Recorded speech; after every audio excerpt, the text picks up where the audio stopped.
ಆಗುತ್ತೆ. ನಾನು ಇವತ್ತು SBI ನೋಡಿ ಸ್ಟೇಟ್ ಬ್ಯಾಂಕ್ ಆಫ್ ಇಂಡಿಯಾದಲ್ಲಿ ಕ್ಲರ್ಕ್ ಪೋಸ್ಟ್ಗಳನ್ನ ಬಿಟ್ಟಿದ್ದಾರೆ. ಓಕೆ, ಅದನ್ನು ಎಷ್ಟೆಷ್ಟು ಬಿಟ್ಟಿದ್ದಾರೆ ಅಂತ ಡಿಸ್ಕಸ್ ಮಾಡ್ತೀನಿ ನೋಟಿಫಿಕೇಷನ್ನು. ಓಕೆ, ಮೊದಲನೇದಾಗಿ ನೋಡಿ ಕರ್ನಾಟಕದಲ್ಲಿ ನೋಡೋಣ. Okay, Bengaluru circle Karnataka state Kannada. Total post 50 post ಕರ್ನಾಟಕಕ್ಕಿದ್ದಾವೆ. ಕ್ಯಾಟಗರಿಯಲ್ಲಿ ನೋಡ್ಬೋದು ನೀವು. ಓಕೆ, ಇನ್ನು ಅದೇ ರೀತಿ ಬ್ಯಾಕ್ಲಾಗ್ ಹುದ್ದೆಗಳಂತ ಇರ್ತವೆ. ಅವು ಕೂಡ ಎಷ್ಟಿದ್ದಾವೆ? ಕರ್ನಾಟಕಕ್ಕೆ 203 ಆಗುತ್ತೆ ಟೋಟಲ್. ಓಕೆ, ಟೋಟಲ್ ಎಷ್ಟಾಯಿತು? 203 ಹುದ್ದೆಗಳು ಬ್ಯಾಕ್ಲಾಗಲ್ಲಿ. ನೆಕ್ಸ್ಟ್ ನೋಡಿ, ಇಲ್ಲಿ ಬೇಕಂದರೆ ಕ್ಲಿಯರ್ ಕಟ್ಟಾಗಿ ನೋಡ್ಕೋಬೋದು. ನೆಕ್ಸ್ಟ್ ಇನ್ನು ಕ್ವಾಲಿಫಿಕೇಷನ್ ಇರುತ್ತೆ, ಎಕ್ಸಾಮ್ ಪ್ಯಾಟ್ರನ್ ಇರುತ್ತೆ, ಅದನ್ನು ಕೂಡ ನಾನು ಹೇಳ್ತೀನಿ. ಏಜ್ ರಿಲ್ಯಾಕ್ಸೇಷನ್ ನೋಡಿ 28 ಜನರಲ್ದವ್ರಿಗಿದೆ. ಓಕೆ, ಇನ್ನು ಅದರ ಜೊತೆಗೆ SC/ST ಅವರಿಗೆ 33, OBC ಅವರಿಗೆ 31 ಏಜ್ ರಿಲ್ಯಾಕ್ಸೇಷನ್.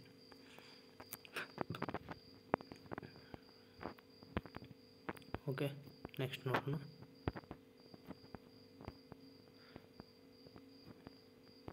ಇನ್ನು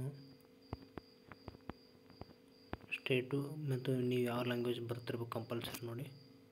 ಕನ್ನಡ, ಇಂಗ್ಲೀಷ್, ಹಿಂದಿ ಕರ್ನಾಟಕದಲ್ಲಿ ಈ ಲ್ಯಾಂಗ್ವೇಜ್ಗಳನ್ನ ಕಲಿತಿರ್ಬೇಕು. ಅಟ್ಲೀಸ್ಟ್ ನೀವು ಕನ್ನಡ ಮಾತ್ರ ಕಂಪಲ್ಸರಿ ಬರಬೇಕು. ಎಕ್ಸಾಮ್ ಏನಿದೆ, ಫಸ್ಟ್ ಬೇಸ್ ಎಕ್ಸಾಮ್ ಇದೆ, ಇಂಗ್ಲೀಷು, ಆಮೇಲೆ ನ್ಯೂಮೆರಿಕಲ್ ಇವು ಇರುತ್ತೆ. ನೆಕ್ಸ್ಟು ಪ್ಯಾಟ್ರನ್ ನೋಡಿ, 30 ಇಂಗ್ಲೀಷ್ ಗ್ರಾಮರು, 35 ಮ್ಯಾಥ್ಸ್, 2 ಟೈಪ್ಸ್ ಬರ್ತವೆ, ರೀಸ್ನಿಂಗು ಮತ್ತು ನ್ಯೂಮೆರಿಕ್ ಮೆಂಟಲ್ ಅಬಿಲಿಟಿ ಅಂತ. ಓಕೆ, ಅಲ್ಲಿ 70 100 ಕ್ವಶನ್ 100 ಮಾರ್ಕ್ಸ್. ಒಂದೊಂದು ಸೆಟ್ಟು 20 ನಿಮಿಷ, 3 ಸೆಟ್ಟು 60 ನಿಮಿಷ, 1 ಅವರಲ್ಲಿ ಎಕ್ಸಾಮ್ ಮುಗಿಯುತ್ತೆ. ಮತ್ತು 1/4 ನೆಗೆಟಿಂಗ್ ಇರುತ್ತೆ. ನೆಕ್ಸ್ಟ್ ನೋಡಿ,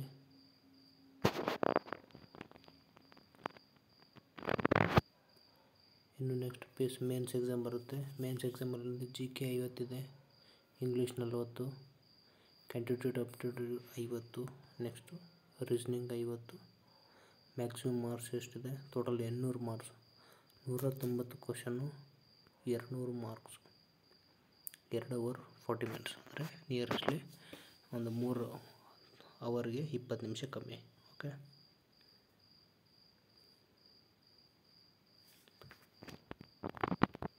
ನೆಕ್ಸ್ಟ್ ನೋಡಿ ಏನಿದೆ ಎಕ್ಸಾಮ್.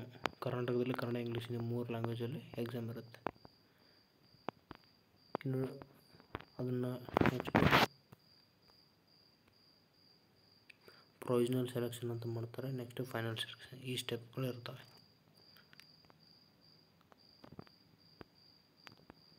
ನೆಕ್ಸ್ಟ್ ನೋಡಿ ಫೀಸು, ಎಕ್ಸಾಮ್ ಫೀಸು SC/ST ಅವರಿಗೆ ನೆಕ್ಸ್ಟು PWD XS ಅವರಿಗೆ ನಿಲ್ಲಿದೆ. ಜನರಲ್, OBC, EWS ಅವರಿಗೆ 750 ರೂಪಾಯಿ ಇದೆ. ಓಕೆ, ಅಪ್ಲಿಕೇಶನ್ ಯಾವ ರೀತಿ ಹಾಕೋದು ಅಂತ ನಾನು ನಿಮಗೆ ಹೇಳ್ಕೊಡ್ತೀನಿ. ಮತ್ತು ನೋಡಿ, ಪ್ರತಿಯೊಂದು ಅಪ್ಲಿಕೇಶನ್ಗೆ ಕೇವಲ ನಾವು 70 ರೂಪಾಯಿ ಚಾರ್ಜಸ್ನ ಮಾಡ್ತೀವಿ. ಓಕೆ, ನೀವು ಕೂಡ ನಮ್ಮ ಹತ್ರ ಅಪ್ಲಿಕೇಶನ್ ಹಾಕ್ಬೋದು. ನಮ್ಮ ಒಂದು ವಾಟ್ಸಪ್ ಚಾನಲ್ ಗ್ರೂಪ್ನ ಲಿಂಕಲ್ಲಿ ಕೊಟ್ಟಿರ್ತೀವಿ, ಅಲ್ಲಿ ಕೂಡ ಜಾಯ್ನ್ ಆಗಿ ನೀವು ನಮ್ಮ ಜೊತೆ ಕಾಂಟ್ಯಾಕ್ಟ್ ಮಾಡ್ಬೋದು. ಓಕೆ, ನೋಡಿ ನಮ್ಮ ಕರ್ನಾಟಕದಲ್ಲಿ ಸೆಂಟ್ರ್ಗಳಿದೆ ಅಂತ ನೋಡೋಣ.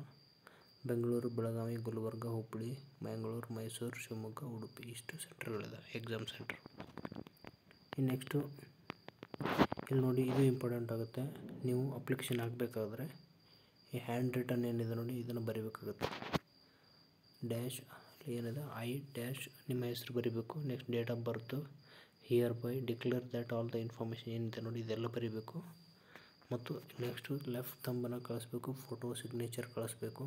ಓಕೆ, ಡಾಕ್ಯುಮೆಂಟ್ಸ್ಗಳು ಫಾರ್ಮ್ಯಾಟ್ ಏನಿದೆ, ನಿಮ್ಮ ಕಾಸ್ಟ್ ಇನ್ಕಮ್ ನೋಡಿ, ಕಾಸ್ಟ್ ಇನ್ಕಮ್ OBC ಏನಾದರೂ ಇದ್ದರೆ ಸೆಂಟ್ರಲ್ ಗೌರ್ಮೆಂಟ್ ಫಾರ್ಮೆಟಲ್ಲಿರಬೇಕು. SC/ST ಏನಾದರೂ ಇದ್ದರೆ ಅದನ್ನು ಇಂಗ್ಲೀಷ್ ಫಾರ್ಮೆಟಲ್ಲಿ ಇರಬೇಕು. ನೆಕ್ಸ್ಟು EWS ಇದ್ದರೂ ಕೂಡ ಅದು ಸೆಂಟ್ರಲ್ ಗೌರ್ಮೆಂಟ್ ಫಾರ್ಮೆಟಲ್ಲಿ, ಅಂದರೆ EWS ಬರೋದು ಸೆಂಟ್ರಲ್ ಗೌರ್ಮೆಂಟ್ಗೆ, ಅದು ಇಂಗ್ಲೀಷಲ್ಲೇ ಇರಬೇಕು ಕಂಪಲ್ಸರಿ. ಓಕೆ, ಇನ್ನು ಹೌ ಟು ಅಪ್ಲೈ ನೋಡಿ, ಅಫಿಷಿಯಲ್ ವೆಬ್ಸೈಟ್ ಇದೆ, ಹಿಂಗೆ ಮಾಡ್ಬೋದು. ಇಲ್ಲಾಂದ್ರೆ ನಿಮಗೆ ಅದನ್ನು ಅಪ್ಲಿಕೇಶನ್ ಹಾಕಿ ಒಂದು ಸಲ ತೋರಿಸ್ತೀನಿ. ದಯವಿಟ್ಟು ನಮ್ಮ ಚಾನಲ್ ಸಬ್ಸ್ಕ್ರೈಬ್ ಮಾಡಿ, ಸಪೋರ್ಟ್ ಮಾಡಿ. ಹೆಚ್ಚಿನ ಮಾಹಿತಿ ಏನಾದರೂ ಕಮೆಂಟ್ ಮಾಡಿ ತಿಳಿಸಿ. Thank you.